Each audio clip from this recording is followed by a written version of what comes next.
I feel genuinely like I'm going out of my mind. The entire Christian music industry has driven me out of my mind. I just think it's so awful.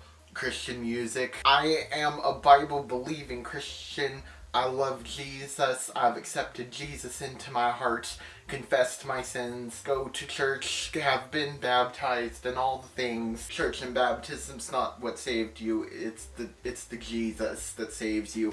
That's not what I'm saying. That's irrelevant. No, that's never irrelevant. I despise Christian music with a passion. I think this might genuinely be my greatest spiritual struggle at the moment. I have a very happy life. I feel like this video is gonna have the energy of that meme with the guy doing on the board, because I'm about to put stuff up on here. You just wait and see how crazy I look. You know why I feel gaslighted? Because, theoretically, the only thing that all Christian songs should have in common, the only common denominator, should be Jesus. And so my consistent ability to be annoyed with Christian music makes me think maybe Jesus is the part that I am allergic to, which would be a very unfortunate thing to find out. I don't want that to be the answer, please. Thank you. I would rather not be annoyed by Jesus. I would rather find out that I'm really in love with Jesus, not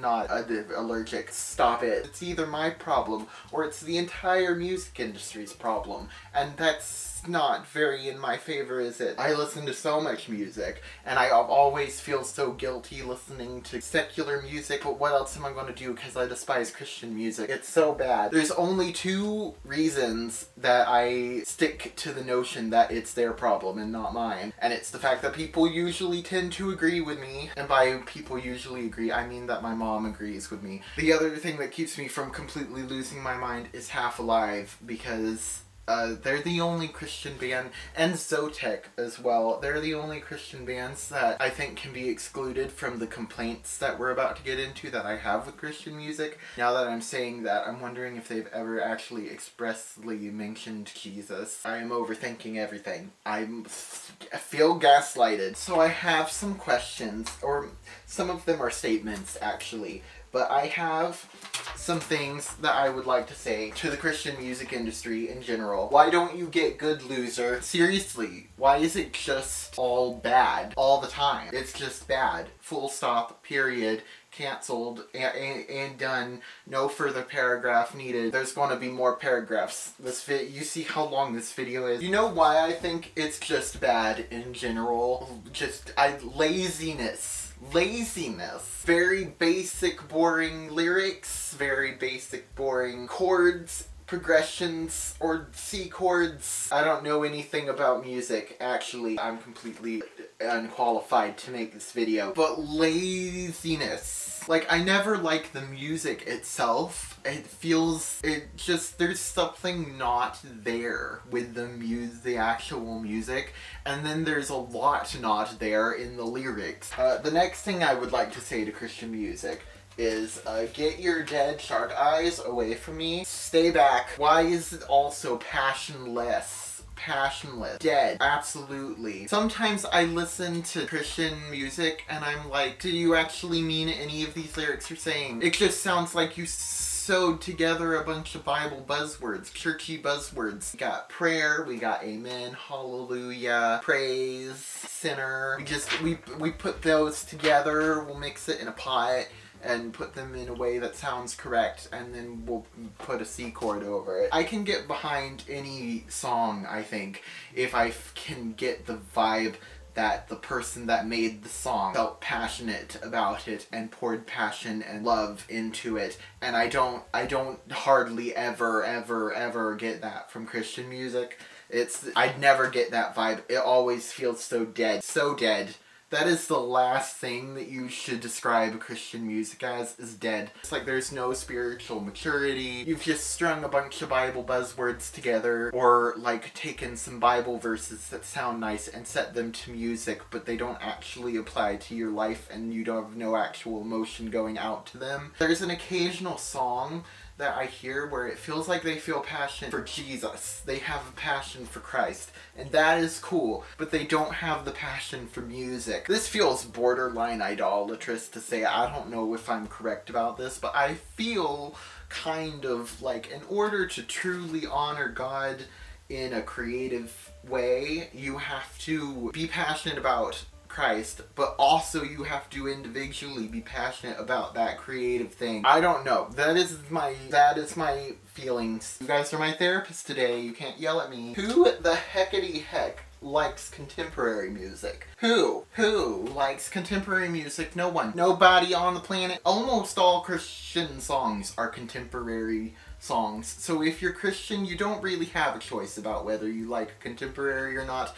The choice isn't there for you, sweetie. So don't be telling me that you like it. Don't be in there going typity type. I actually like Christian contemporary music. No, you don't, sweetie. That's not actually a choice you have. I'm breakable and fragile and stupid. And I know people who like Christian rock, and they like rock in general.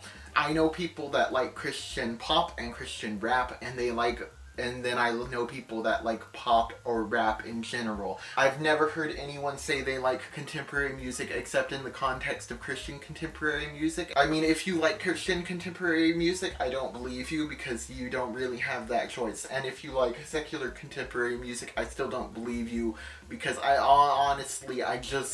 don't believe it. The logical part of my brain realizes that the world is filled with all different kinds of people with all different kinds of tastes. But like contemporary is just a word that we use to say apply to things that are so boring and generic that you can't put it in any other category. Fight me, but don't. Actually, don't. I can't handle it. I'm emotional. The only reason that most Christian artists go the contemporary route is because that's the only thing boring enough for people to not get upset about at church. You are not a poet, sweetie, and you didn't know it. You're not a poet, and you don't know it. You don't know that you're not a poet. Lyrics is what really drives me insane for two reasons, which we're gonna get into the second reason later. But this is the first reason.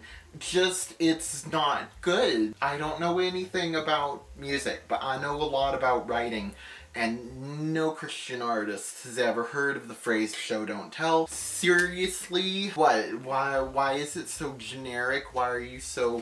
It's so literal all the time with Christian music. Such literal lyrics that's lazy. There is no artistic integrity anywhere. I do not perceive it. Do you perceive it? I do not perceive it. I am Dora the Explorer. Do you see the artistic integrity on screen? No, you don't. Maybe I am going insane. I cannot handle these Christian songs that say things like, I was a sinner, and now I'm not. I was sad, and then Jesus made me happy. Stop it. Stop it. Stop. I'm gonna cry. The last brain cell I had left. My brain cells are gone. Christian music will be the death of me. Jesus was the life of me, and now Christian music's gonna be the death of me. I can't. I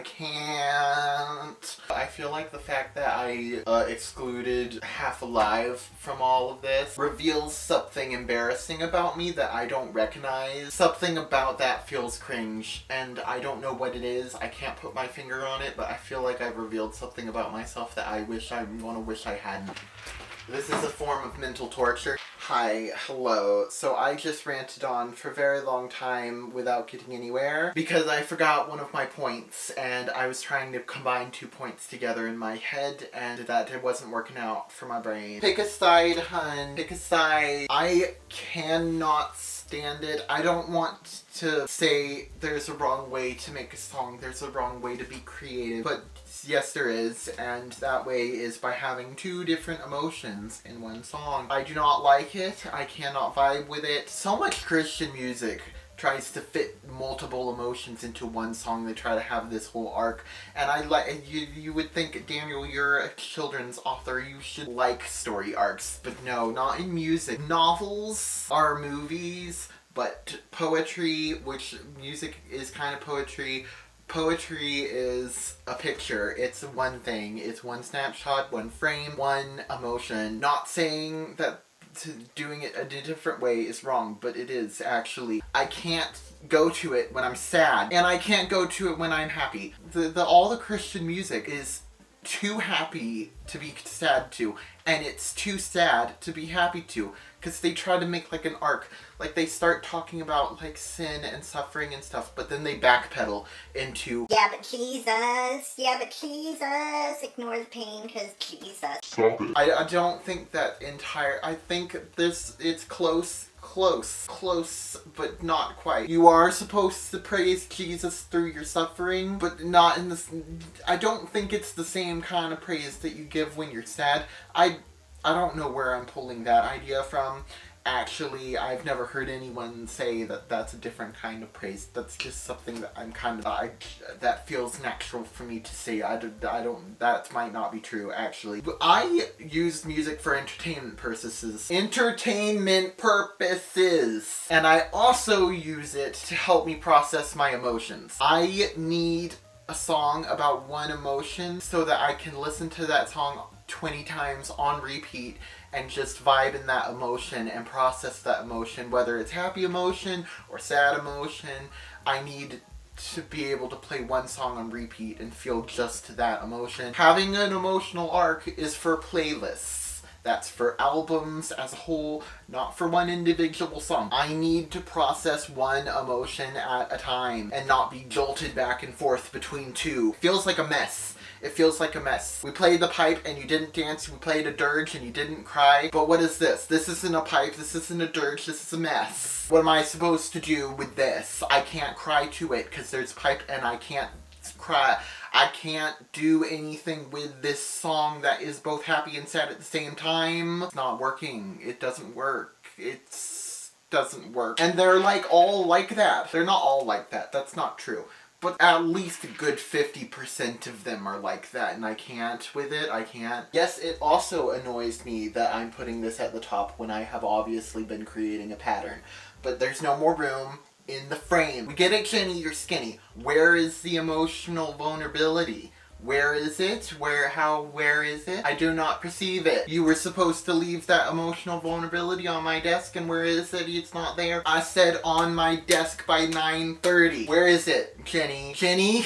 I shouldn't post this video publicly. I'm Appalachian. Welcome to Alabama, folks. Sweet home Alabama. That's not a Christian song, which is why it's good. When they're sad, they're actually happy. When they're sad, they're not that sad. They're not sad for any specific reason. They're talking about their struggles with sin, but not really. They're just saying the word sin, sewing that into their thing. It's a church buzzword that they just sew into their song. It's even applied to them. I don't know. As I just said, I use music to process emotions. Never ever does Christian music delve into any specific emotions. Why do I have to go when I'm struggling with something? As a Christian person that needs Christian counseling, why do I have to go flee to secular music just out of necessity when I'm sad, when I'm doubting, when I'm struggling with doubt, when I'm struggling with anxiety, when I'm struggling with anything, really anything specific that I can't, there's no Christian songs about it. So often I find secular songs that more specifically get what I am feeling as a Christian in the world, and they're not even Christian songs. Why can't I find Christian songs that do the same thing for me? Where is the emotional vulnerability? For example, every now and then, I question my relationship with Christ. I question if I'm saved or not, but also that's kind of silly, and I recognize that it's silly.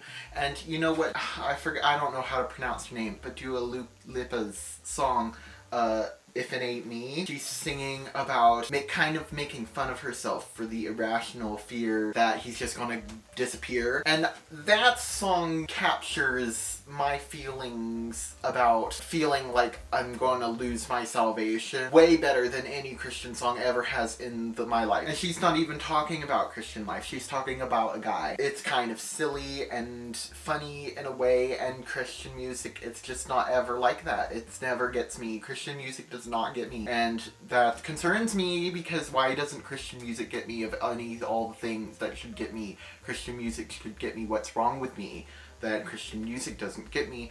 I feel gaslighted. Am I being gaslighted, or is there an actual problem? This is what the Christian music industry has seriously affected my brain chemistry in a bad way. And then there's another song by Orla Gartland called I Go Crazy. And to me, this is a very good song for when I've been praying and praying about something and I haven't gotten any specific obvious answers and I'm kind of get flustered and frustrated, and this song gets that feeling way more than any Christian song does. And why is that? Why I am confusion. America, explain. Why is this Kansas, but this is not our Kansas? Christian music industry, explain. You're not doing your job. You're not doing it. You're failing. I'll stop. I don't want any more Christian songs talking about sin and struggles so generically, just using the word sin and struggle in their lyric. That's not helpful, sweetie. Go sit down in the corner and leave me alone. Let the adults work. It's not good that I rely on secular music for that. But you know, this might all be in my head, actually. But I hope you can see why I'm concerned, why this would upset me. Because genuinely, if this is real and not just in my head, then this is a problem. Christians are supposed to be the light of the world. And have you caught what they are? Lazy, passionless, no vulnerability. What do you call it when someone won't let you be sad because it would make you uncomfortable if you were sad? Toxic, maybe, is the right word. Non-committal. Lazy again. These are not things that should be associated with the salt of the earth. Please stop it. Stop it. Stop being a loser. Stop. Stop it. Stop it. I need you to stop it. Please. Thank you. The fact that this might all be in my head terrifies me, which is why I feel gaslighted. I'm genuinely terrified that I just have something wrong with my own spiritual health and relationship with Christ, and that this is just all in my head, and that this is all just a way of me not admitting to myself that something about me doesn't like Jesus. That's what this does to me. Do you see what Christian music is doing to me? Do you see what you've done? Do you see how insane I am? I'm going to lose my mind. I'm going to have a conniption fit. Get good, losers. Get good, losers. Get good. I'm not sure I was in focus for any of that. Daniel, when you're such a Bible-believing Christian, how possibly have a Halloween-themed drawing on your cardboard closet? Excuse me, my nephew drew this. Don't question it, he loves me. Okay then, but why do you have a horror character on your thing? I don't have an excuse for that one, actually. Do not perceive me. This isn't real, I'm not real. This is all in my head. Okay, thank you, goodbye.